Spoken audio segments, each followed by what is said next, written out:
শুধুমাত্র একটি ওয়ার্ড বা ভার্ব থেকে এত বড় একটা সেন্টেন্স তৈরি করে দেখাবো। তা আসসালামু আলাইকুম। যারা ইংরেজিতে প্যারাগ্রাফ বা ফ্রি হ্যান্ড রাইটিং কিংবা ইংরেজিতে ইজি লিখতে পারেন না, মুখস্থ করতে করতে জীবন শেষ, তাদের জন্য ভিডিওটা দেখা ম্যান্ডেটরি। আমি মনে করি স্পেশালি যারা আইএলটিএস রাইটিং পেটে দুর্বল তারা মনোযোগ সহকারে ভিডিওটি দেখবেন। সো লেটস সে আজকে আমরা একটা মাত্র, আবারও বলছি, শুধুমাত্র একটি ওয়ার্ড বা ভার্ব থেকে এত বড় একটা সেন্টেন্স তৈরি করে দেখাবো।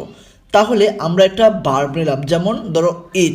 এখানে আমরা 8টি ফরম্যাট নিলাম: হু বা home, what, when, where, why, how, which. এই সবগুলো অর্থাৎ 7টা ডাব্লিউএইচ মেথড আমরা নিলাম। এই 7টা ডাব্লিউএইচ মেথড দিয়ে আমরা একটি ভার্ব বা একটি শব্দকে এত বড় একটা সেন্টেন্সে আমরা রূপান্তর করব। So let's see. তাহলে এখানে প্রথম হু বা হুম দিয়ে আমরা পূরণ করি। এখানে হু হু মানে হচ্ছে কে, আর হুম মানে হচ্ছে কাকে।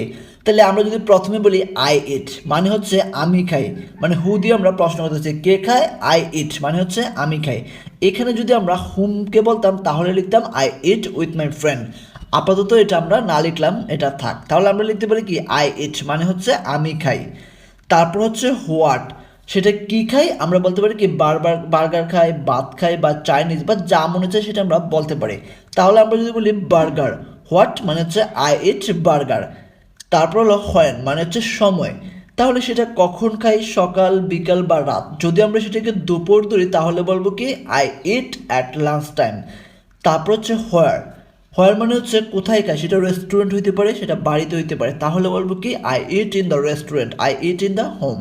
তারপরের ডাব্লিউএসটি হচ্ছে হোয়াই, তার মানে হচ্ছে আমরা কেন খাই। তাহলে আমরা লিখতে পারি I eat to stay healthy, অর্থাৎ আমি স্বাস্থ্যবান থাকার জন্য খেয়ে থাকি। একদম ইজি, কিন্তু একটু মনোযোগ দিয়ে পুরো ভিডিওটা দেখবে, শেষে দেখবে একটা ম্যাজিক। তারপর হাউ, হাউ মানে হচ্ছে আমরা কিভাবে খাই। তাহলে আমরা বলতে পারি কি I eat by taking small bites, অর্থাৎ আমরা ছোটো ছোটো কামড়ের সাহায্যে আমরা খেয়ে থাকি। তারপর হলো হুইচ, তাহলে হুইচ মানে হচ্ছে I eat which tasty delicious, অর্থাৎ আমি যেটি খাই সেটি খুবই টেস্টি এবং ডেলিশিয়াস। তাহলে এই সবগুলো বাক্যকে যদি আমরা এক বাক্যে সাজাই তাহলে দাঁড়ায় কি I eat burger at lunch time in the restaurant to stay healthy by taking small bites which taste delicious. এখন তুমি চাইলে এটাকে আরও সুন্দর করে সাজাতে পারতে, কিন্তু আমরা কিন্তু তোমাকে দেখানোর জন্য এই সবগুলো বাক্যকে জাস্ট আমরা একটি বাক্যতে রূপান্তর করলাম। That is magic. অর্থাৎ তুমি চাইলে কিন্তু একটি ভার্ব থেকে বা একটি শব্দ থেকে, একটি ওয়ার্ড থেকে এত বড় একটা সেন্টেন্স ইজিলি তৈরি করতে পারো। জাস্ট তোমাকে ইংরেজির চর্চাটা চালিয়ে যেতে হবে।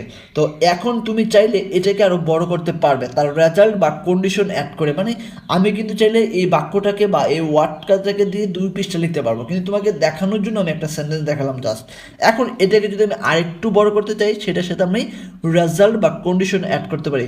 For example, and gives me energy for the rest of the day.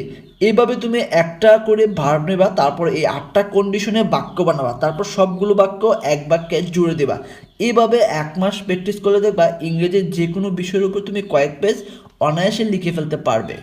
তাই তোমাকে বলি, কখনো ইংরেজি প্যারাগ্রাফ বা ইজি মুখস্থ করতে যাবে না, সবসময় এইভাবে লেখার চেষ্টা করবা। তাহলে ইন ফিউচার তুমি জব পরীক্ষা বলো, অ্যাডমিশন টেস্ট বলো, সব জায়গায় এগিয়ে থাকবে। তাই ইংলিশকে মুখস্থ নয়, চর্চার মাধ্যমে শেখার চেষ্টা করো। আই হোপ ভিডিওটি ভালো লেগেছে। Thanks for watching.